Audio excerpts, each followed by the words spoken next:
Namam Isvaram Sachit Anandarupam Lasat Kundalam Go Kule Brajamanam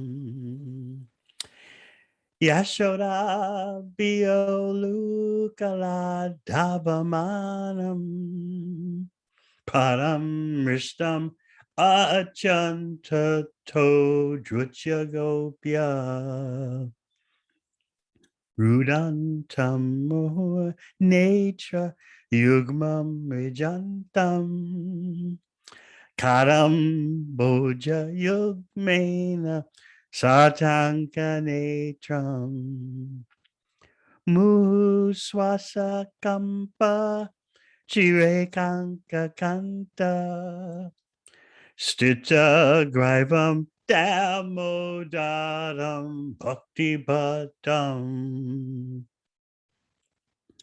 Iti Driksali Labhya Ananda Kunde Swagosham Nimajjantam Akyapayantam Hari Esita Geshu Bhaktajitattam Puna Prematastam Shatavriti Vande Param Deva Moksham Namoksha Vadimba Nachanyam Vrineham Pareshadapiha Idam Teva Purnata Gopala Balam Sada Memanyasya Virastam Kimanyai Idam Te Mukam Bhojam Achanta Nilai Vritam Kuntalai Snigda Raktashcha Gopya Muhushumbitam Bimba Lakta Dharame Manastyavirastam Alam Lakshalabai Namo Deva Damoda Ananta Vishnu Prasida Prabodhuka Jalabdi Magnam Kripa Dristi Vrisyati Dinam Bhatanu Ilihanesha Mam Agyam Ajaksha Drishya Kuve Atmajo Bhatta Murchayvayatvat Kwaya Mochi To Bhakti Bhaja Kritaucha Tata Prema Bhaktim Swakame Priyachcha Namo Kshegraho Mesti Damodareha Namaste Studamne Spuradipti Dhamne Twaiti Odarayata Vishvasya Damne Namo Radhikayai Twadiya Priyayai Namo Nantalilaya Devaya Tubhyam Namo Radhikaya Kodiya Priyaya Namo Nantalilaya Devaya Tubhyam Namo Radhikaya Kodiya Priyaya Namo Nantalilaya Devaya Tubhyam Hare Krishna, Hare Krishna, Krishna, Krishna, Hare Hare, Hare Ramo, Hare Ramo, Rama Rama, Hare Hare. Hare Krishna, Hare Krishna, Krishna, Krishna, Hare Hare, Hare Rama, Hare Rama, Rama Rama, Hare Hare. Hare Krishna, Hare Krishna, Krishna Krishna, Hare Hare, Hare Rama, Hare Rama, Rama Rama, Hare Hare. Hare Krishna. So we're continuing to discuss Damodarastic prayers. And we'll look at Brihad Bhagavatamrita also, continuing there and discussing the glories, especially of Gokula and its relation to Goloka, the connection between the topmost portion of the spiritual world and its outpost in the material world, which should never be downplayed or downgraded or thought in any way to be inferior. And as we've been discussing in previous talks, Gokul Vrindavan, Boma Vrindavan on earth, is the same as Goloka Vrindavan, but there are some special pastimes that Krishna only shows in Gokul. So let's first of all talk about Damodarastic. Iti Driksalila Bir Ananda Kund. We're focusing on pastimes like the Damodar Leela, in which the Lord becomes under the control of his devotee.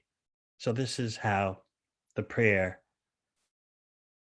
in this verse addresses the phenomenon of Krishna being dominated by his devotee. It's focusing on Damodar Leela, of course, but it's also referring Iti Driksa Leela Bir Ananda Kund. It's referring to other pastimes like that, and we'll take a brief look at those from Srimad Bhagavatam. So, in such pastimes, Swalila, Krishna has a personal stock of intimate pastimes saturated with friendliness. Now, when friendliness is used as a description, it doesn't exclusively mean Sakirasa or those in a friendly relationship with Krishna, like the cowherd boys. In this usage of friendliness, it refers to intimacy. So even that can cover Mother Yashoda, Nanda Maharaj, the gopis, Surit, well-wisher of intimacy. So there's the Swalila, personal stock of these pastimes, internal, insider, confidential. Itidrik Salila Bir Ananda Kund. The Ananda Kund. Sanatana Goswami describes it's a kund, it's a pool filled with liquid Ananda. So by Krishna's personal stock of pastimes, he drowns the inhabitants of Vrindavan in such a pool of liquid ecstasy. Swagosham Namajantam Akyapayantam.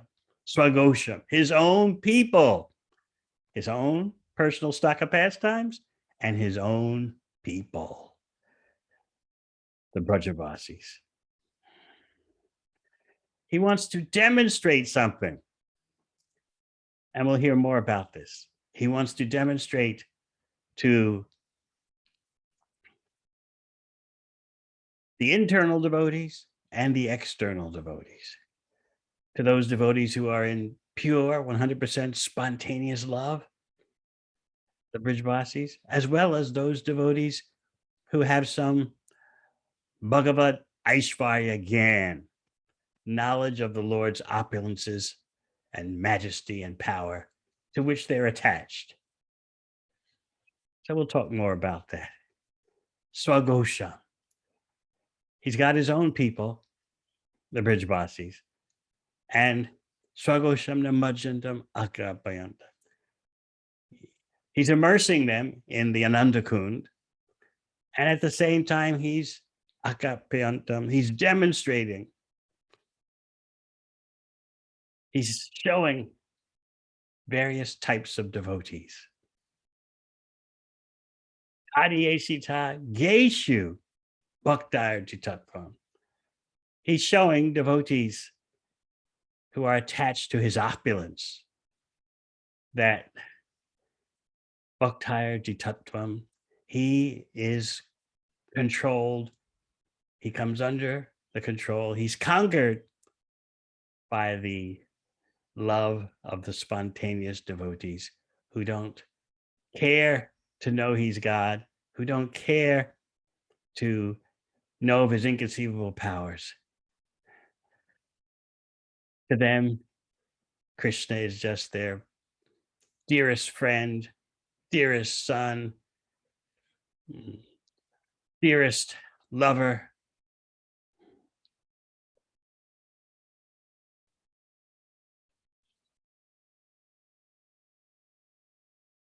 He's conquered. Krishna is conquered by them. Una prematas tam shata vritti vande. So again and again, hundreds and thousands of times, we offer our obeisances to such pure lovers of Krishna and also to the prem, to the pure love.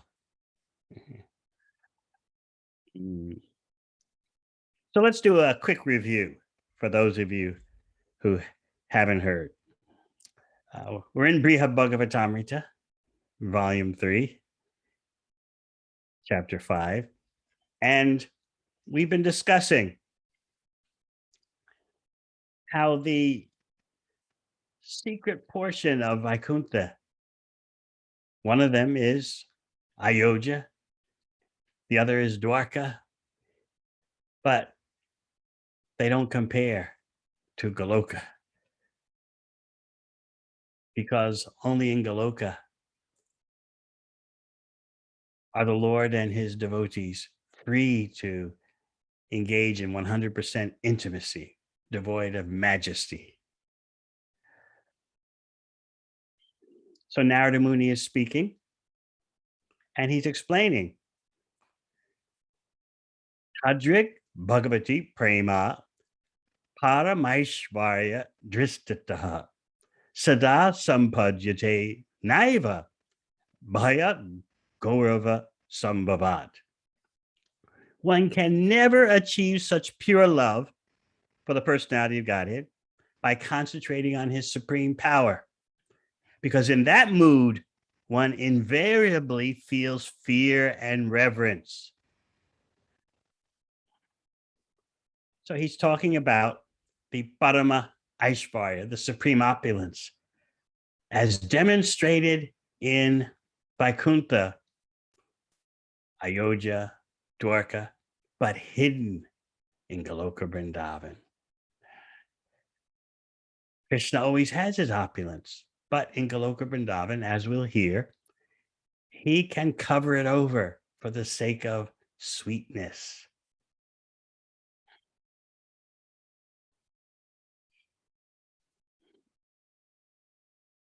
So this Braja Prem can seem to be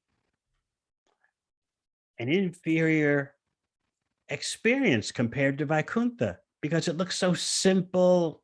All right, yes, it's sweet, someone can say, but it looks like just the relationships of ordinary people. Whereas Vaikuntha is just loaded infinitely with opulences, majesty, splendor, beyond what anyone in the material world could ever conceive. And then here we have these simple village people milking cows and wandering in the forest and playing by the river. And this is the pinnacle. So, this is why we need to understand tattva, the science of the supreme, the science of Krishna. Otherwise, our mundane speculations can consciously or unconsciously take over. So let's get it straight. The Vraja Prem is not an inferior version of love of Krishna.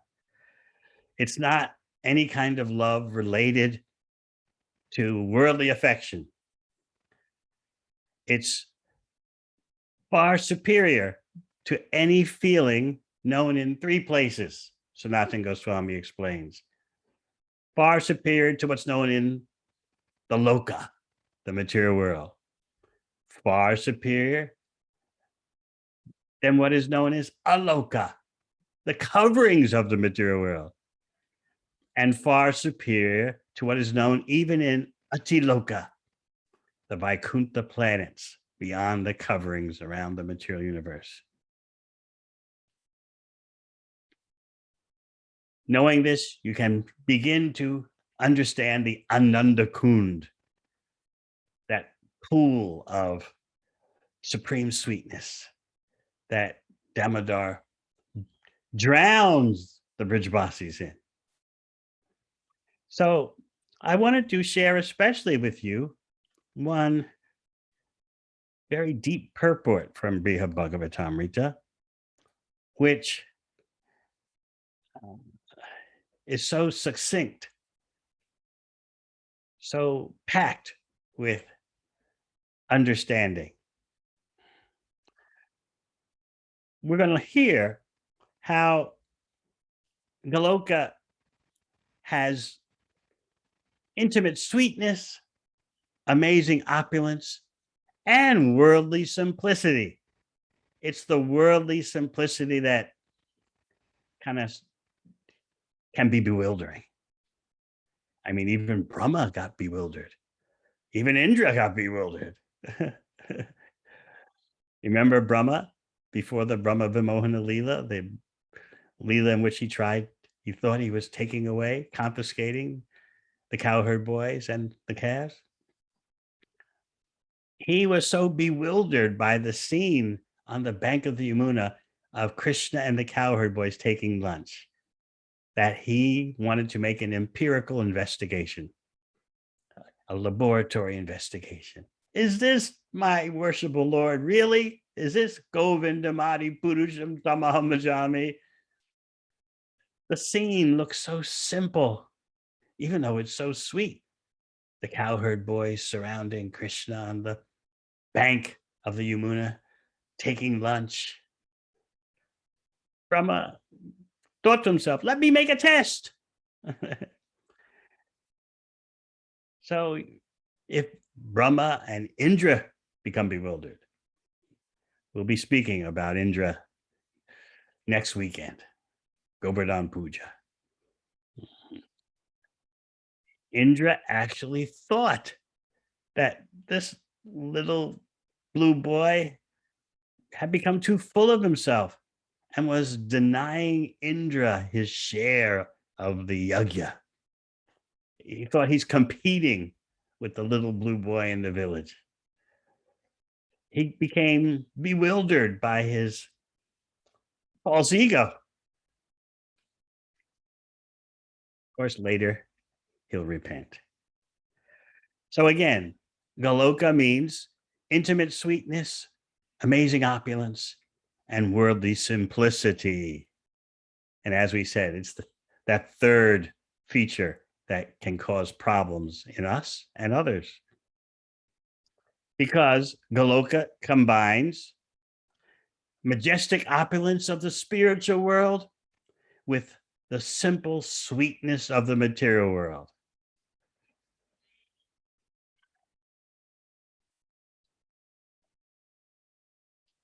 The Brijbasis can possess inconceivable opulence.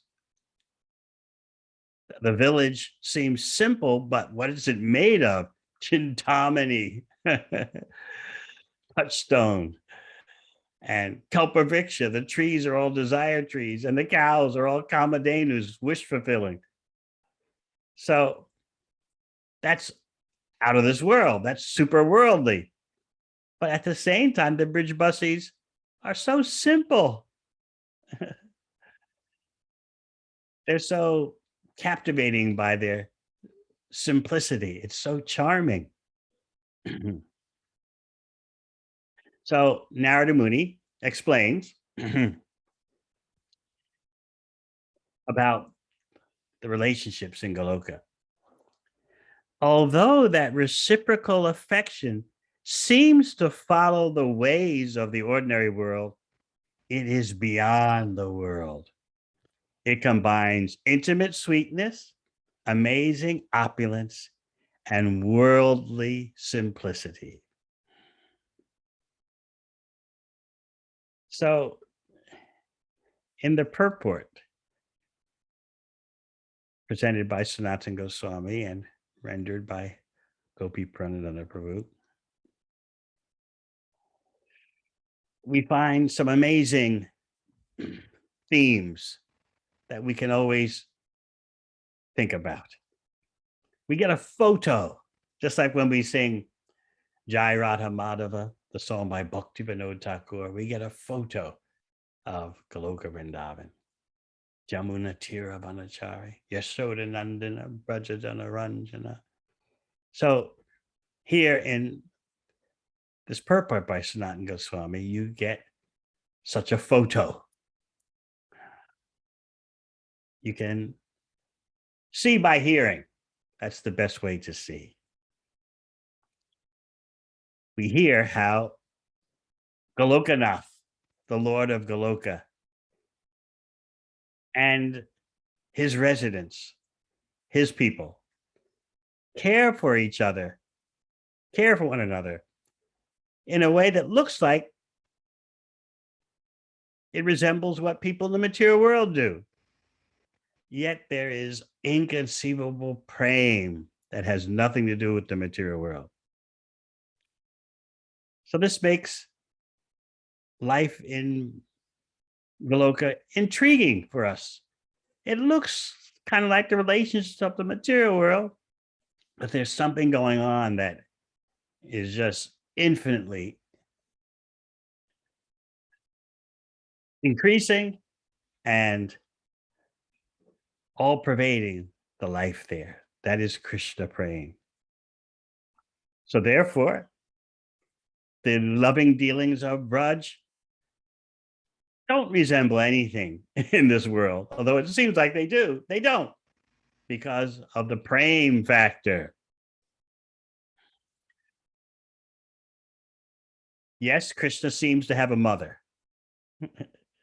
because some devotees want to love him in that way.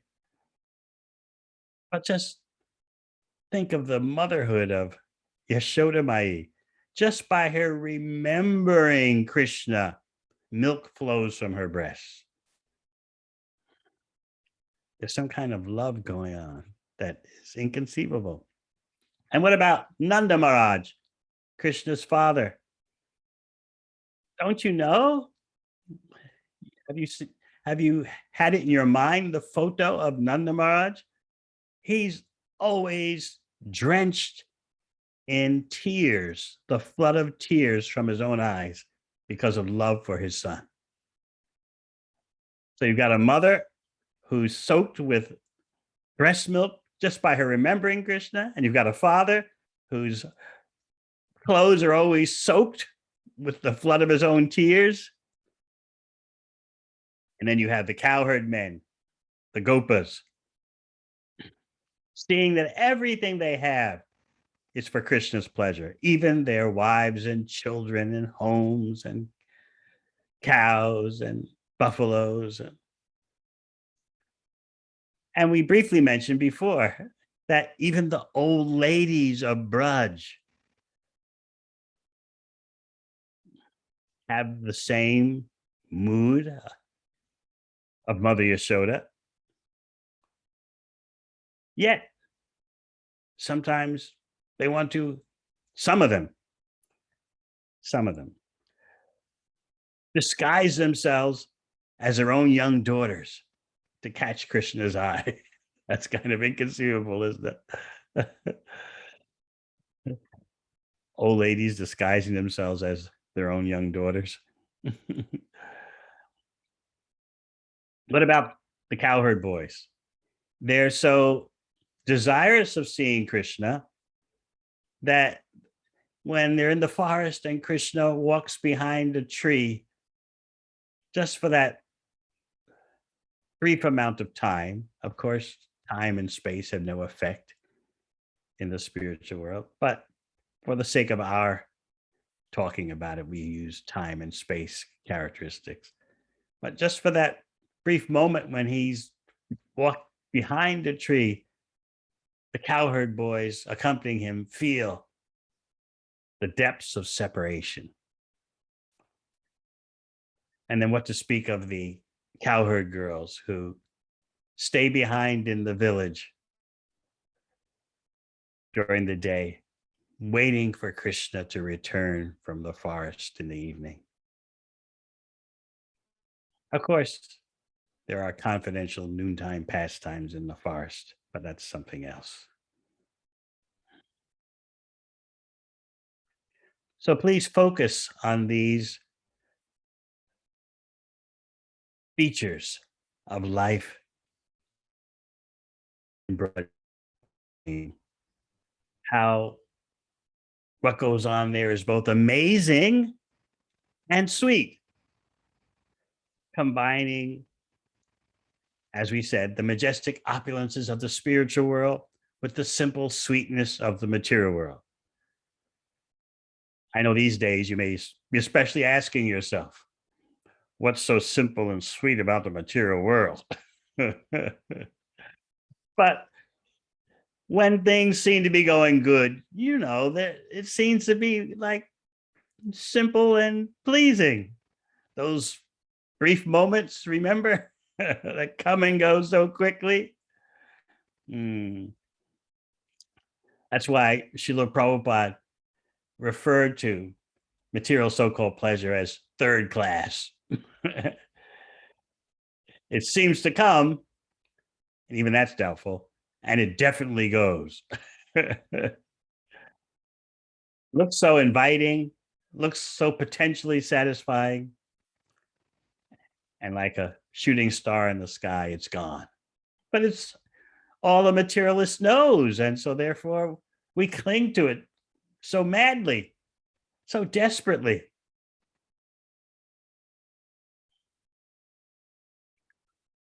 We were explaining the other day Vishwanath Chakravarti Thakur's categorization of a materialist. He says, I am material because I have the pride that my material body, mind, and senses will satisfy me. That's what it means to be material, to have that kind of pride.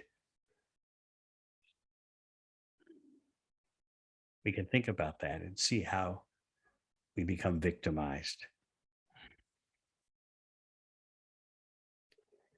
So you have the Brijbasis possessing supreme opulence, Chintamani, and at the same time, they're simple.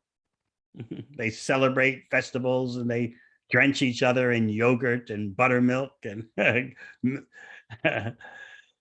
milk, and they throw curd around. Their real power, their real opulence is that they are able to participate in Krishna's pastimes. That's the real wealth. And they're simple in that they like to feast, they like to drink nectar in the company of friends and relatives. And then you have Krishna himself. He displays his opulence while acting as an ordinary child. And you know the number one example. As an infant,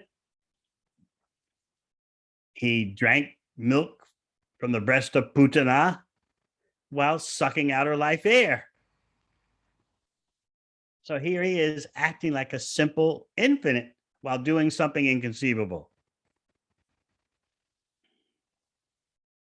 This is opulence, the way he shows it in Braj.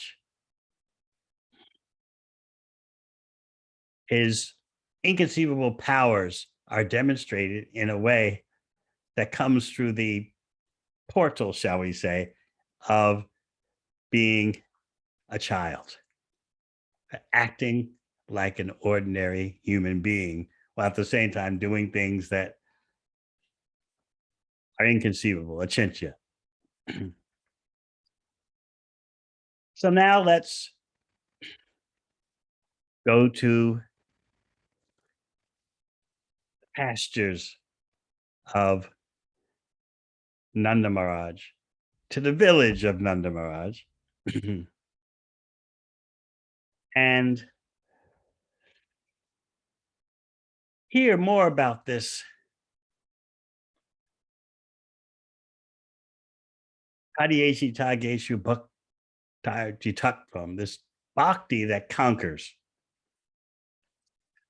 10th canto, chapter 11, verses 7 through 9. We see that it's not only the Damodara Leela, although that's like the pinnacle, the one who binds everyone up with the ropes of material nature and karma, becomes bound by Mother Yasoda. Bear in mind, it's not only inconceivable that she was able to bind him, but it's also inconceivable that Nanda Maharaj was able to untie him. It goes both ways.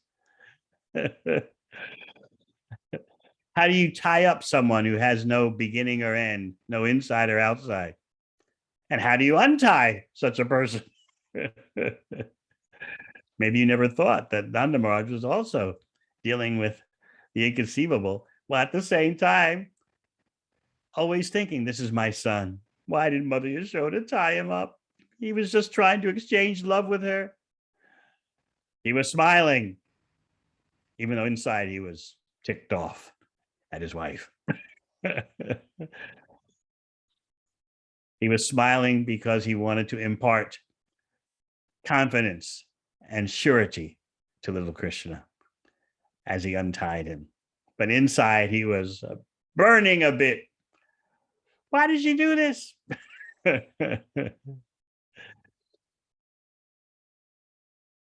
There are other examples, though. Gopi bhi stobito nrityad Bhagavan balavat kochit udgayati kochin mugdas tadvasho dhadu yantravat. This verse tells us about the gopis getting little Krishna to dance by offering half of a burfi or half of a piece of sandesh. If you'll dance for us, we'll give you this. And so they would clap their hands and little Krishna would, like a puppet, dance. Smile and dance as if he's totally under their control, like a puppet. And to please them, sometimes he would sing very loudly. So here you have the controller of Brahma and Shiva showing you how he's controlled at every step by the Brajbasis.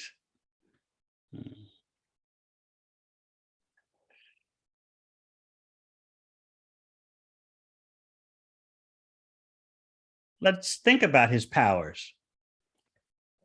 He's Bhagavan, the Om Purnam, full of all powers, but he can forget his own powers and become so absorbed in his childhood pastimes, which are managed by his Leela Shakti. As we explained before, Krishna has a personal energy that manages his pastimes. So he doesn't even have to worry about how do I enjoy next? How will my enjoyment be arranged? He has an energy that takes care of all that. So therefore, Krishna can forget himself and forget his own powers for his own pleasure.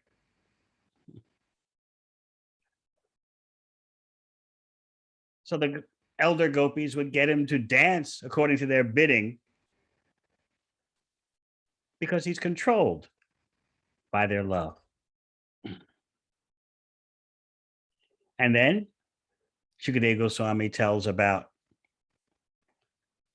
Mother Yashoda and her gopi friends telling Krishna, bring this, bring that. Objects or articles that were successively heavier.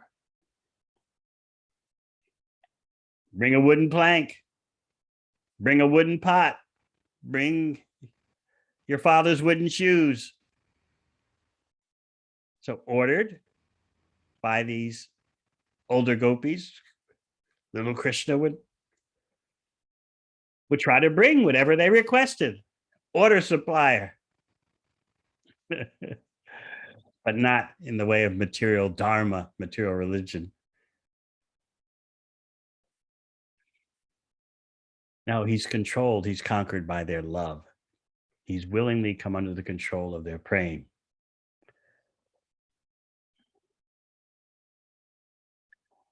Very sweetly, if they had him try to bring something that apparently was too heavy, Krishna would go up to it, the wooden object, and touch it.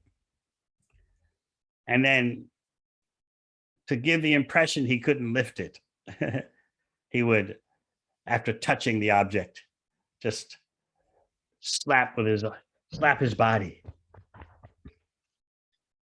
In other words, I am strong. I can do it. We didn't do it. So he's showing, I've got the strength.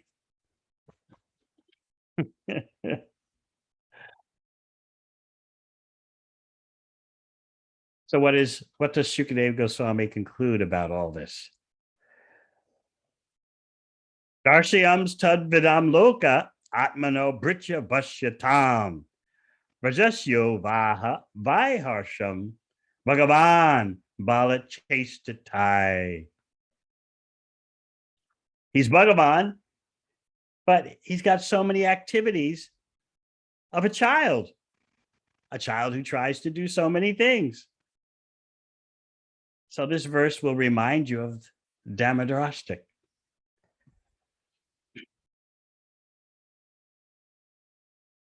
Shukadeva Goswami explains, to pure devotees throughout the world who could understand his activities, the Supreme Personality of Godhead, Krishna, exhibited how much he can be subdued by his devotees,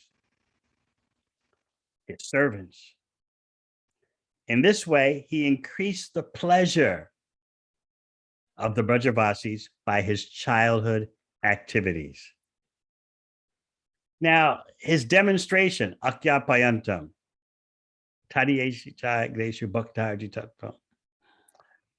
the demonstration is for devotees who are internal as well as external. So what's the difference? The external devotees are captivated by the unlimited Shakti, the unlimited potency of the Lord. Whereas the internal devotees, they're simply all about pure love. Whether Krishna is a supreme or not is not an issue for them. All they know is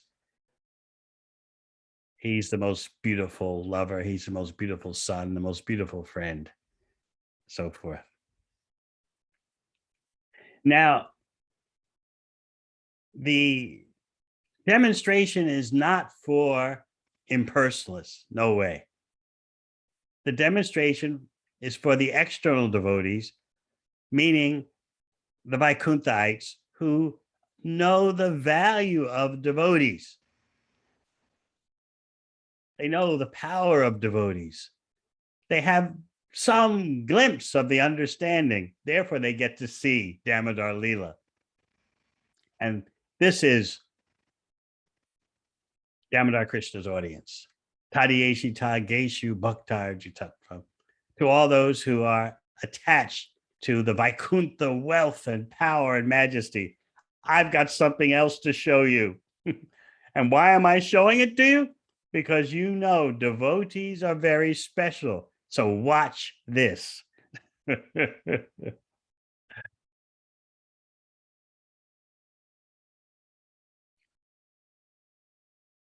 And even for personalities like Brahma and Shiva, they have to see it to believe it. Vishwanath Chakravarti Thakur says they even Brahma and Shiva can't understand such conquest by bhakti. They can't understand it by hearing about it. So therefore they get to see it because it's so inconceivable. Even for those who have awareness of Krishna's Aishvarya, his power, opulence, and majesty. He wants to show that I'm controlled by my devotees' love. Nothing else can control me.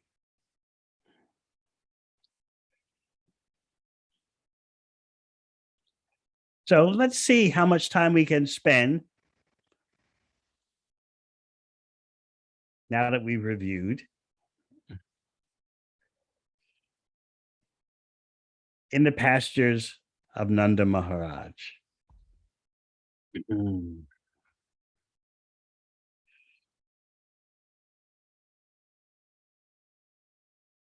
Let's see if we can quickly find that spot.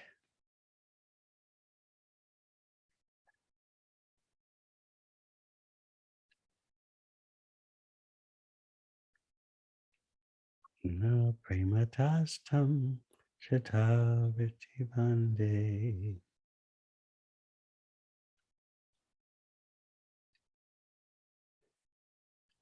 Yes, this is a very interesting analysis of the features of Goloka. And then you can understand what's projected into Gokul, even though you don't see it, what's projected into Boma Vrindavan.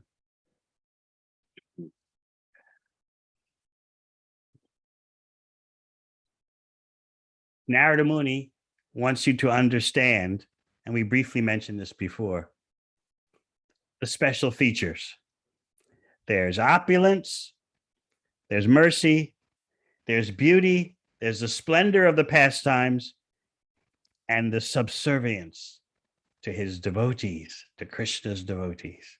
So he's going to start by talking about opulence first. And how does he do that? He's giving you insight into who is who in Braj Leela. Shukadeva Goswami is actually the one who's speaking this verse in Srimad Bhagavatam. And Sanatana Goswami uses it as support for what Narada Muni is saying. Evam nagudatma gati swamaya gopatma jatvam charitar vidam bayan. Reme ramalalita pada pallavo gramyai samam gramya vadisha chastataha. In this way, the Supreme Lord, whose soft lotus feet are personally attended by the goddess of fortune, concealed his transcendental opulences by his internal potency and acted like the son of a cowherd. Yet even while enjoying like a village boy in the company of other village residents, he often exhibited feats only God could perform.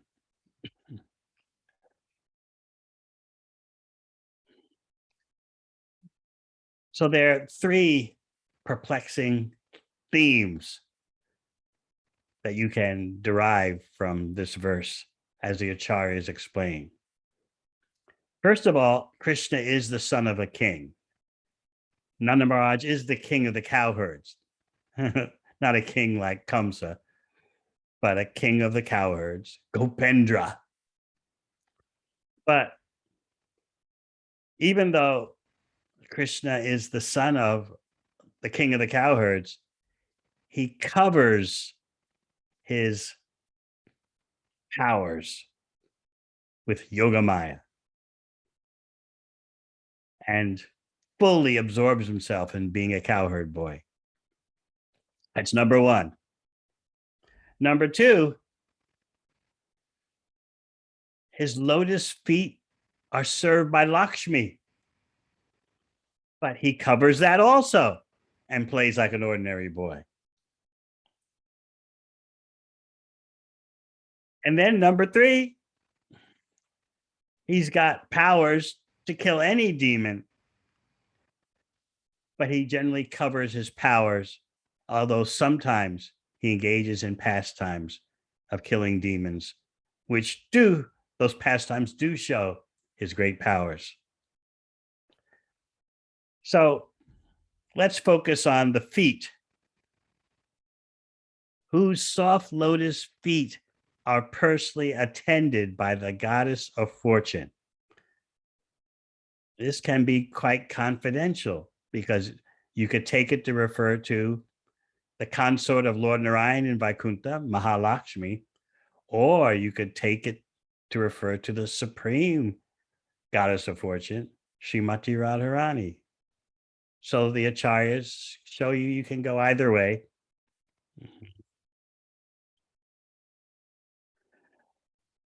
You could take it that yes, Mahalakshmi, the consort of Lord Narayan, is attracted to have a place in Braja Leela, or you can take it that in other avatar forms, Krishna's feet are attended by Lakshmi, but she can't do that in Braja Leela.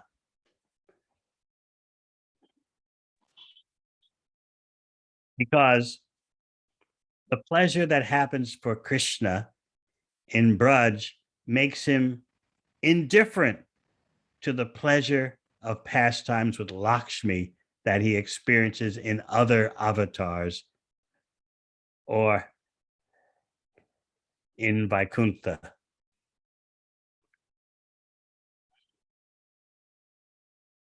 So we're getting an insight into how you could say opulence herself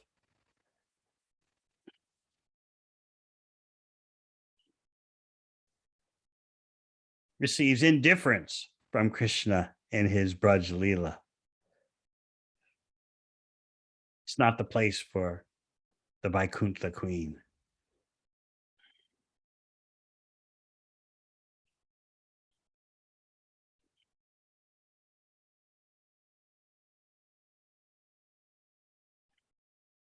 But then you can consider that the Rama in this verse is not referring to Mahalakshmi, but to Radharani, because it's that Rama who gives the supreme enjoyment to Krishna.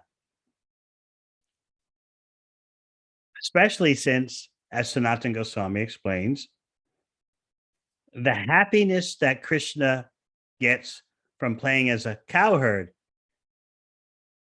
in Goloka is far greater than the happiness he gets in Vaikuntha from having his lotus feet served by Lakshmi. So, in other words, let's focus on what's going on in Goloka, which is far beyond what Lakshmi Devi can participate in. Or Rama can refer to the best devotee who gives pleasure to Krishna, Srimati Radharani.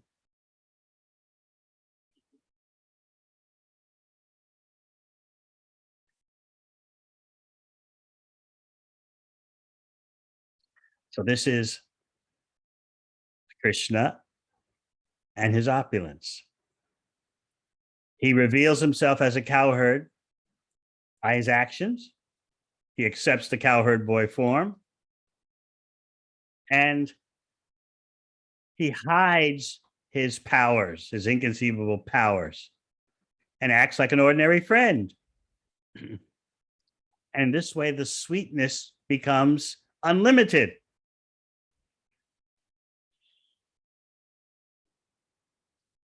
So in this way, we get some idea. We get some idea of the opulence of Goloka. Next comes mercy. And that will be all about Putana, especially.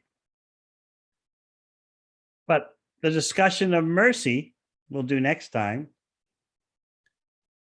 makes Narada Muni jump the list. He jumps over beauty and the splendor of the pastimes to get to Krishna's subservience to his devotees. Because talking about mercy immediately reminds him of such leelas as a Damodara leela in terms of subservience to his devotees. So this shows you that in talking about Krishna, ecstasy triumphs. Things don't often go according to plan.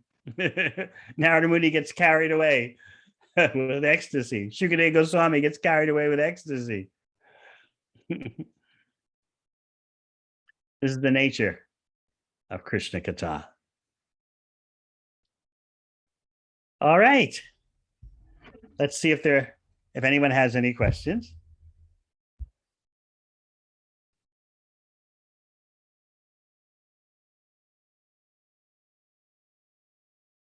I could go on for another hour, but it's getting late.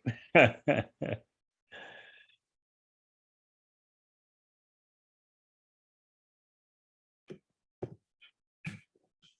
Krishna Maharaj, once again, I thank you so much for the wonderful Krishna Katha and enlightening us on the pastimes of Lord Shri Krishna.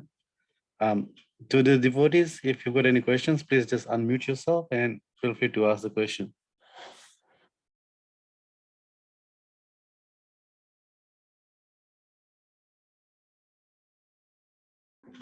There's one question, Maharaj, from Isha. Go ahead, Mataji, you can unmute yourself. Thank you, Prabhuji. Hare Krishna Maharaj Ji, Danvat Pranam. Please accept my humble obeisances. I have a question. Like we always say that something bad is happening with a person. We always say this is because of their previous karams and all. But the person who is actually doing wrong things to the other person, how does that work? It is like very complicated thing for me to understand. Please forgive me if that's a silly question, Maharajji. You would like to know the complexities of enjoying and suffering in this world. Who gets the credit? Who gets the blame?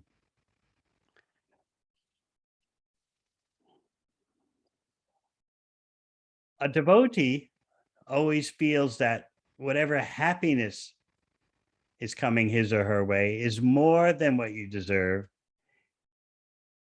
And whatever distress is coming your way is less than what you deserve.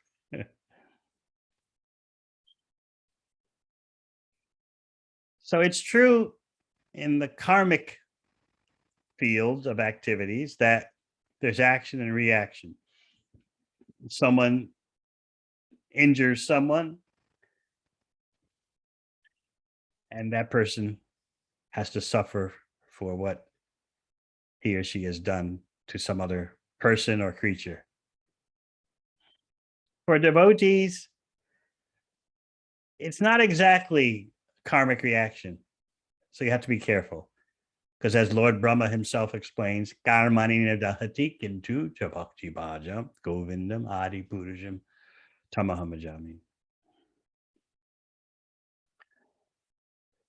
What devotees experience And by devotee, we mean someone who's following the bhakti process fully. What a devotee experiences is a special blend personally administered by Krishna. It looks like karma, but actually it's not. It's something personal between Krishna and the devotee. Krishna knows how to treat his devotees so that they don't become too attached to the material world, and so that they become more desirous of Krishna's association.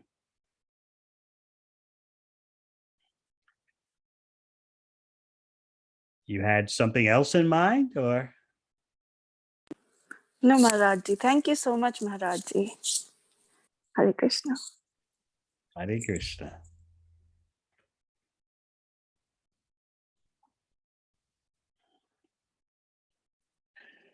So we were speaking, since no one's talking, I'll talk.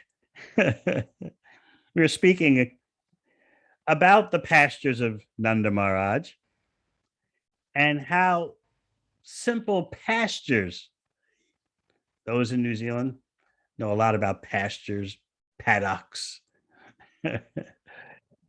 In those pastures, the Lord's highest opulence is there. So that highest opulence actually, at its deepest level, refers to the coming of Srimati Radharani and her participation in Braj Leela. That's the highest opulence of the pastures of Nanda Maharaj. So as we explained, you can take it as, you can take the mention of the supreme opulence as Mahalakshmi, but she can't participate in Braj Leela. You can go deeper and take it that Srimati Radharani will appear.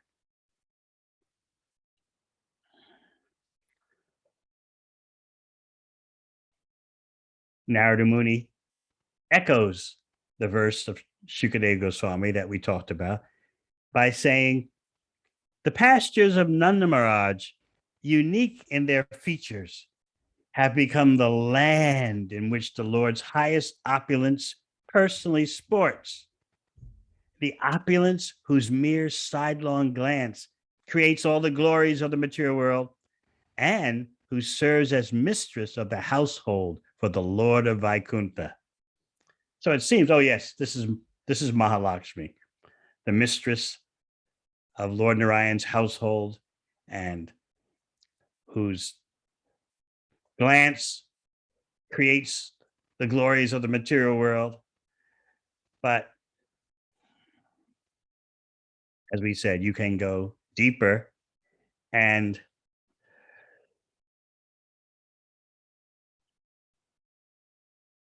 realize in this way that the opulences of Braj are greater than even the opulences of Vaikuntha. Then again, Mahalakshmi, the goddesses of fortune of Vaikuntha, are expansions of Srimati Radharani. Just as the queens of Dwarka are. There's a technical difference, if you want to get into it. The difference between reflection and shadow. The queens of Dwarka are in that way closer to, as expansions to Srimati Radharani than are the queens of Vaikuntha. But that's a technical point. In any case, if you consider that Mahalakshmi is the expansion of Srimati Radharani, you can say that in that way, Mahalakshmi is most fully manifest in Braj. She's most fully manifest as her source, as Srimati Radharani.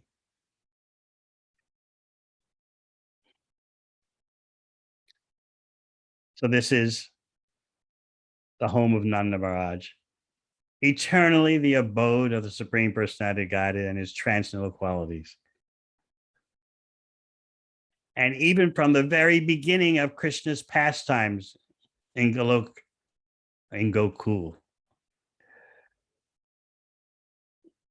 from the very beginning, it's the place where the goddess of fortune has her pastimes. And the acharyas point out very delicately that that statement means Srimati Radharani is present. All right. We'll continue next time. Sorry, Maharaj, Hare Krishna. Maharaj, we've got the Gita Govinda Mataji. I've got some question. Okay. Hare Krishna Maharaj, based on Siskar's Prabhupada. So we see that Srila Prabhupada, he advises us to approach the deities in the mood of Lakshmi Narayan. And then we see from this verse the idea that one becomes free from all conceptions of awe and reverence. So what is that transition, and how does one make sure that that transition is in the mature stage as opposed to the immature stage?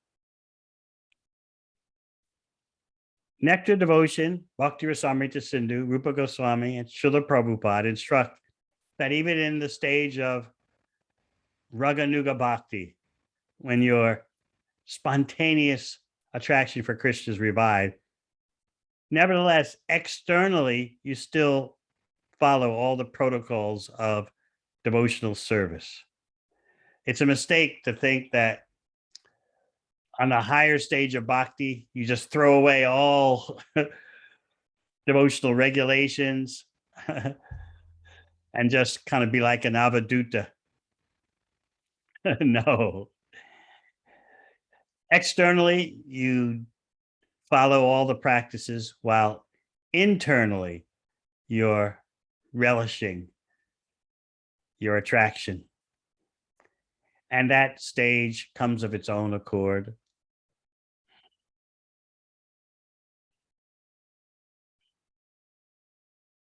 Does that answer your question, or you'd like another aspect to be elaborated upon? Just, I think more on like you were saying that the rules and regulations are there as a servant and not the master. So then when we have our personal expression with the deity, how do we make sure that that's not sentimental? You can't legislate what is someone's inner feelings. Deity worship especially means punctuality and cleanliness, regulation. That doesn't mean that everyone who's standing in front of the deity is only there because of the force of rule and regulation. That can be for some, but for others, they may be spontaneously attracted. Let me be there and see and sing for, worship the deity.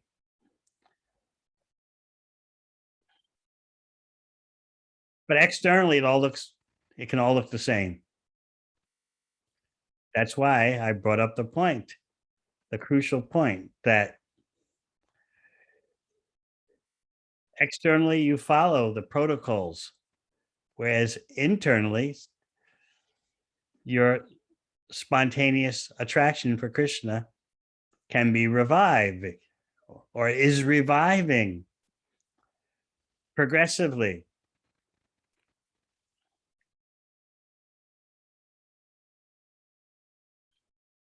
So we don't want to throw out of Nectar of Devotion the whole section about Raganuga Bhakti. At the same time, we don't want to artificially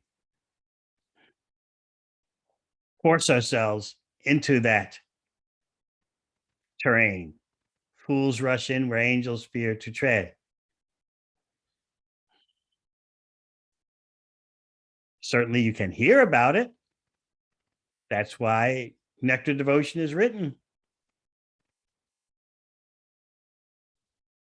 you humbly hear and humbly serve. And gradually, for the devotee who properly follows the bhakti practice, gradually something develops. The example always given is about a girl attaining puberty. It happens.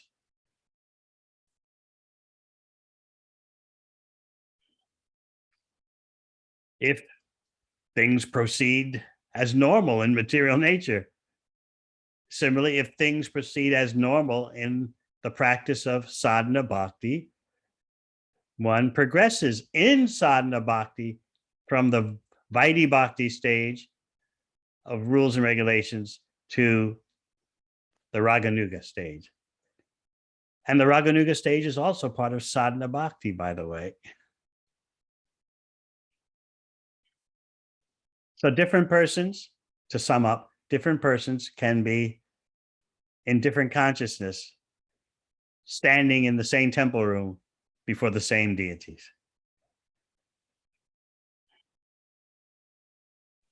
Thank you, Maharaj. All right.